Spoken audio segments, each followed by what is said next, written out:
Let me say that it's a great pleasure to meet all of you at the conclusion of my talks today with the British Foreign Secretary Dominic Raab. He is in fact the first foreign minister who has visited us on a bilateral visit since the onset of the pandemic. And I take his presence here today not only as a good augury for our relationship, but also for an early return to life as we used to know it. Now, we've had this morning about 4 hours of discussion on a very wide range of issues. The focus has been on how to take our ties to a higher level.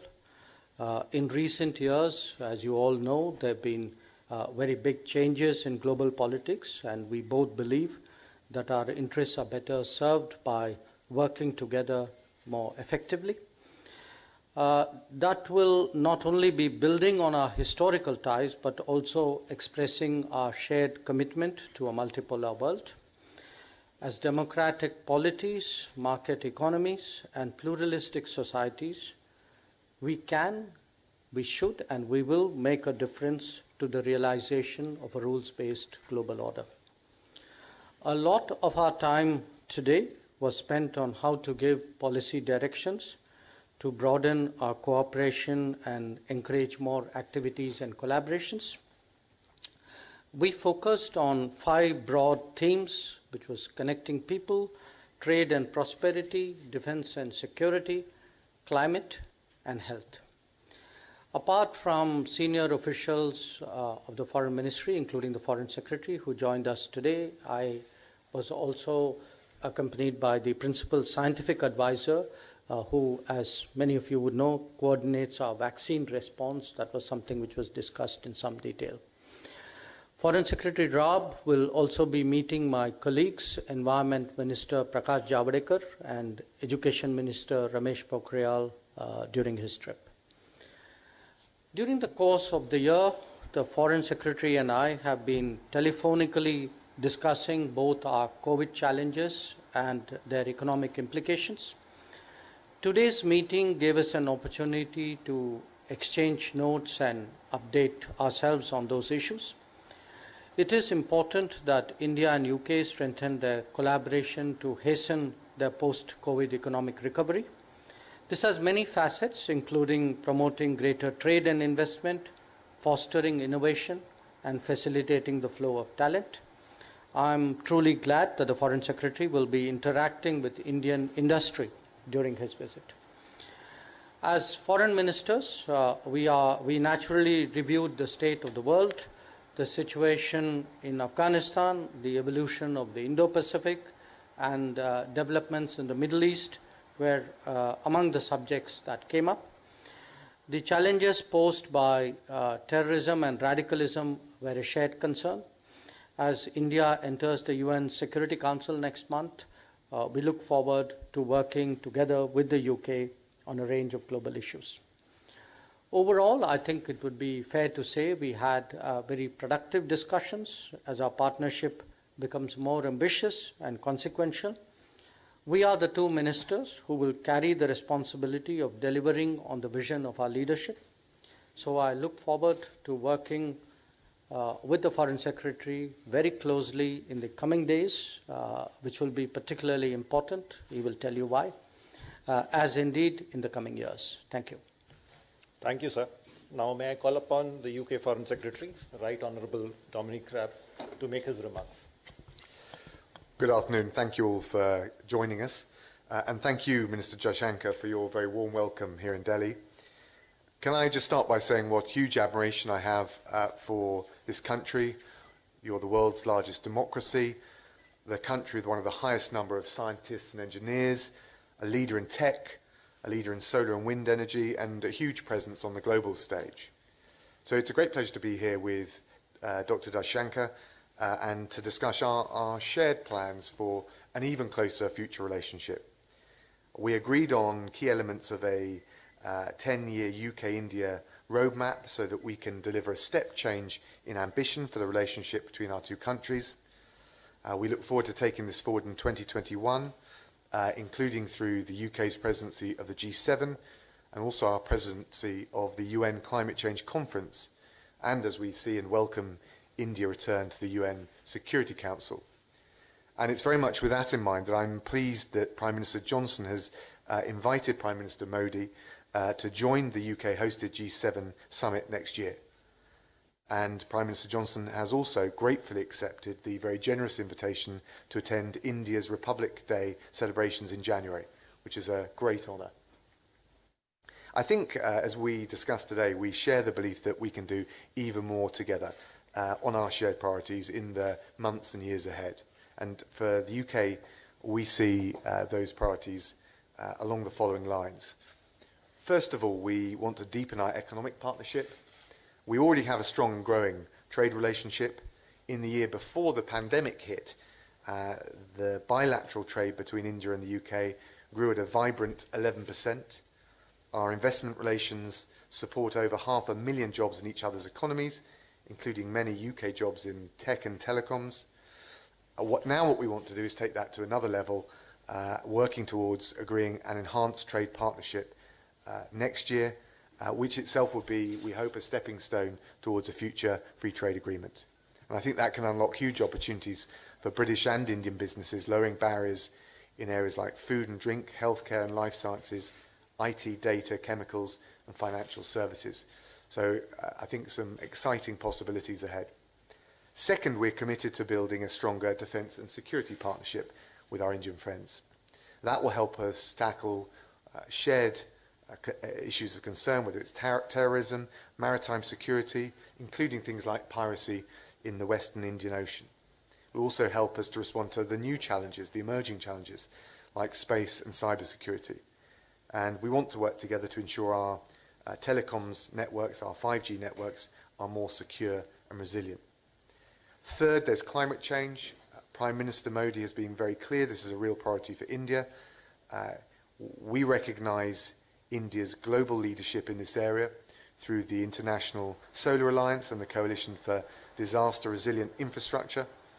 And as hosts of the UN Climate Change Conference in Glasgow next year, we will also be playing a leading role ourselves.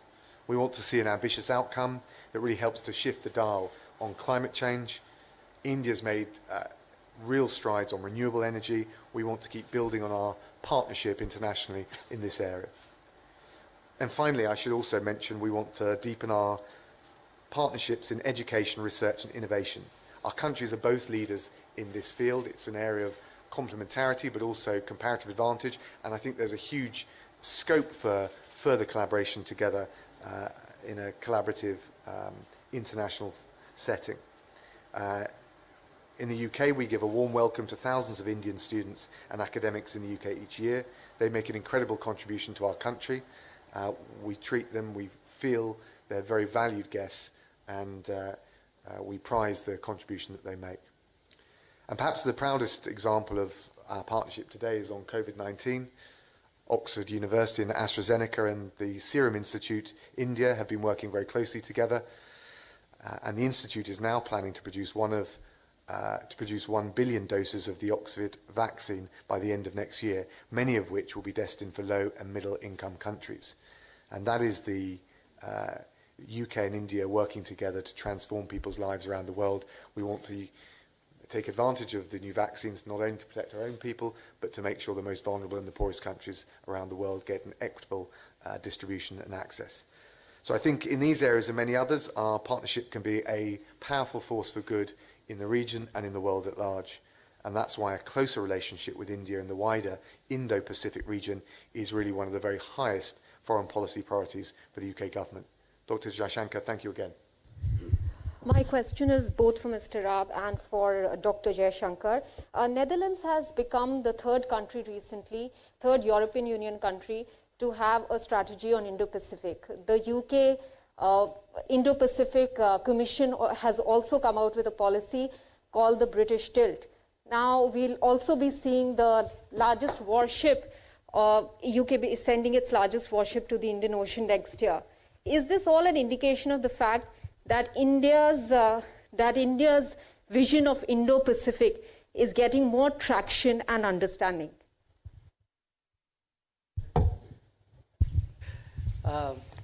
Thank you. Look, let me say this. Obviously India has its vision of Indo-Pacific, but in fairness, I would also recognize that a lot of other countries do. There are obviously big overlaps, and there could be some nuances out there. So the first point of my answer would be, for us, it is a matter of satisfaction that there is today a growing recognition and acceptance of the idea of Indo-Pacific. That, we've seen this, today with the UK, with Netherlands, with Germany, with France, with EU, with the ASEAN, other than Japan and Australia and the United States. And I dare say there'd be more. The Indo-Pacific is a reality, because at the end of the day, what is it about? It's a articulation of globalization, the fact that you can't deal with different theaters in a sort of watertight way, and that the kind of challenges that today the world faces, the global issues, whether it's climate change, whether it's maritime security, whether it's terrorism, even the opportunity to increase connectivity, all these require a larger arena, more coordinated efforts. And I would certainly say we definitely welcome a greater interest and attention which the UK is devoting to the Indo-Pacific, and we certainly look forward to working with you in different manifestations. I mean, there will be the political and security aspects of it, but as I said, there are many other aspects, and I would particularly commend your attention to an initiative we have tabled in the East Asia Summit called the Indo-Pacific Oceans Initiative, because you will see a lot of elements of climate change and marine ecology where I certainly believe that it would be profitable for us to work together. Well, I was reading Dr. Jaishankar's book on the way over, on the flight over, and I thought there were remarkable areas of common overlap and common interest, not just on the issues and the way we're looking at them, but the way of viewing the world and the way of approaching the world. And I think that's partly a recognition of the enormous economic potential, not just of India, but the Indo-Pacific region, not just over, say, a 2-year period, but a 20, 30-year period. And I think you're seeing the rest of the world, certainly the United Kingdom, focus and reflect that.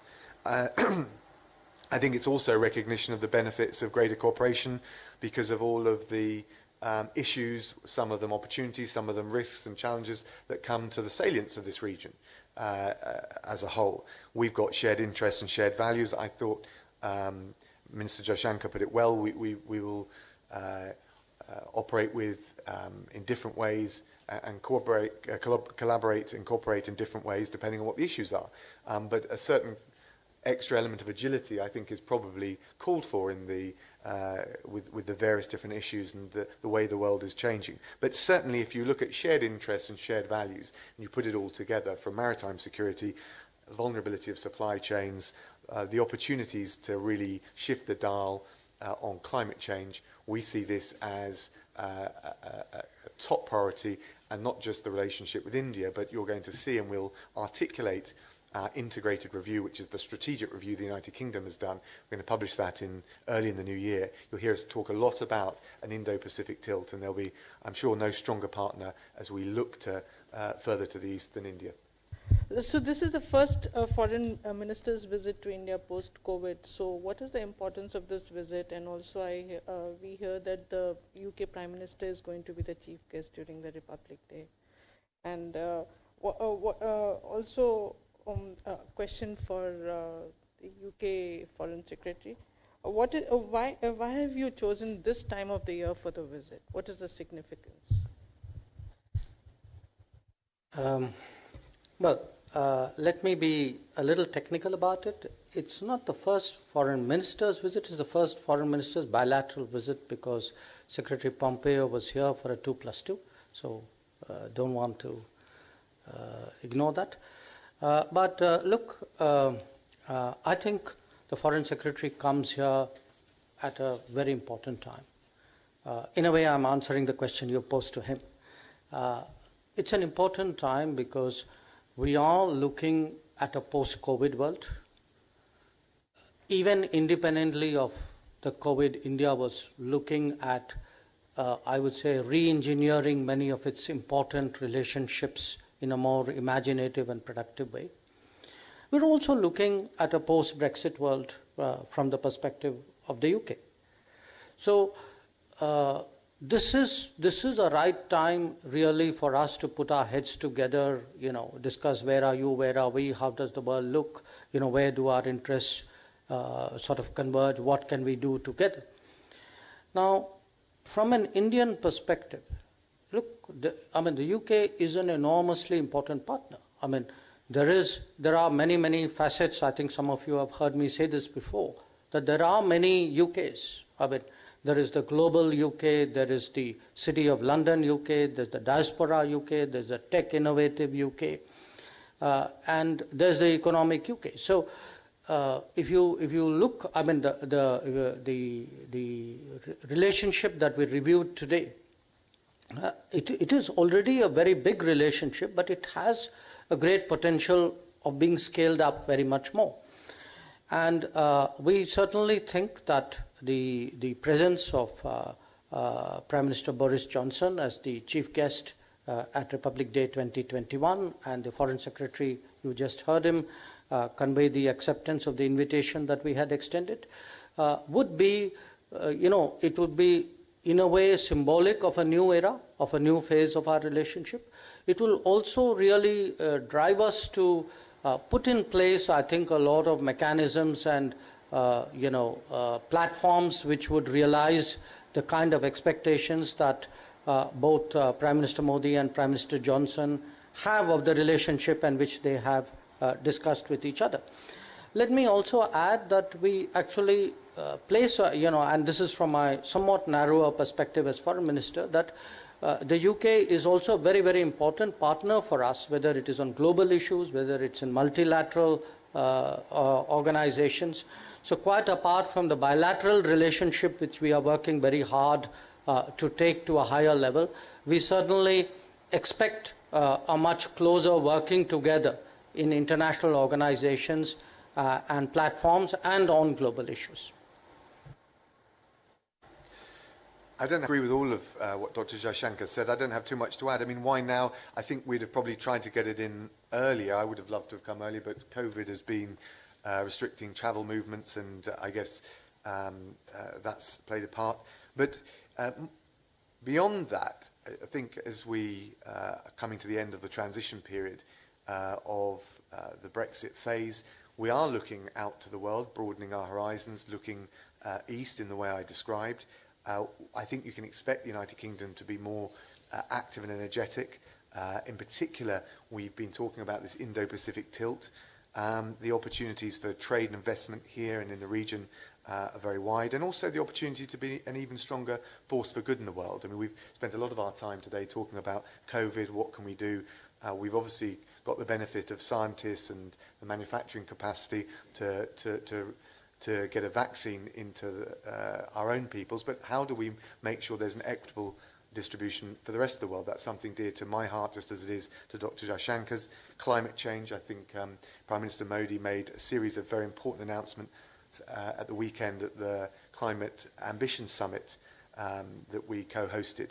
So in all of these areas, it's not just about the trade and investment, although that's important for both our peoples and our businesses, but also about being an even stronger force for good in the world. And we see a lot of our shared interests and values in common with India. India didn't sign up for the regional free trade deal, RCEP.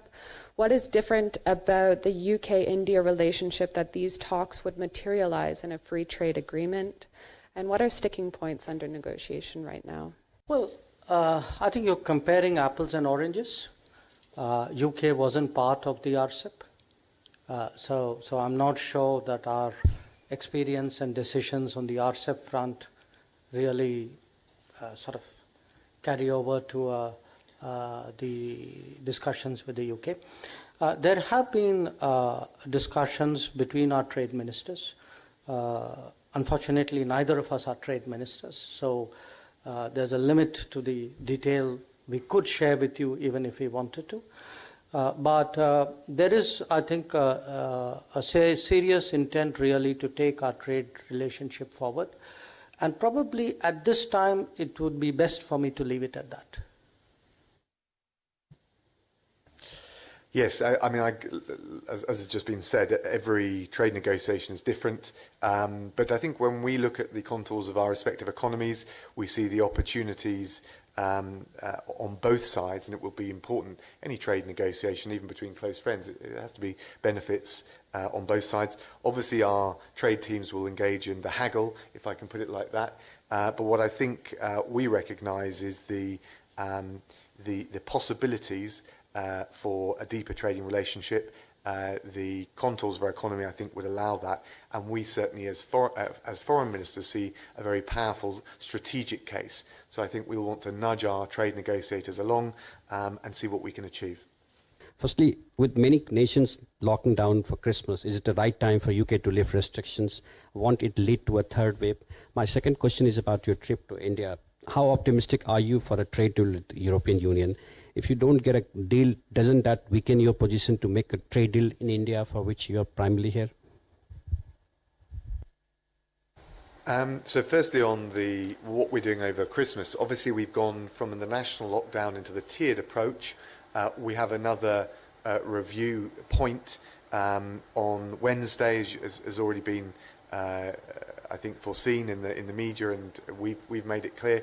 We're going to make sure we've got a very tight grip on the virus going into Christmas, but I do think it's important for people to be able to have, over that 5-day period, the opportunity to spend time with some loved ones, and we built in the slack around Christmas to our wider approach, both in terms of the tiered approach, but also the community testing. So we're bearing down on the virus. We need to see ourselves through to the spring when we hope that we'll have a vaccine in place to change the whole nature in which we address the virus. But I do think it's important for people to be able to spend time with their loved ones over Christmas. On the EU FTA, look, the negotiations are ongoing. We'll, as the Prime Minister said, leave no stone unturned. But equally, there's going to be a change at the end of January. And I think sometimes we've been too myopically focused just on Europe, whereas actually one of the advantages of leaving the transition period is we'll regain control over our ability to strike free trade deals with the rest of the world. And certainly if you look at India and the Indo-Pacific region and take a long-term view, that's where the growth opportunities of the future will be.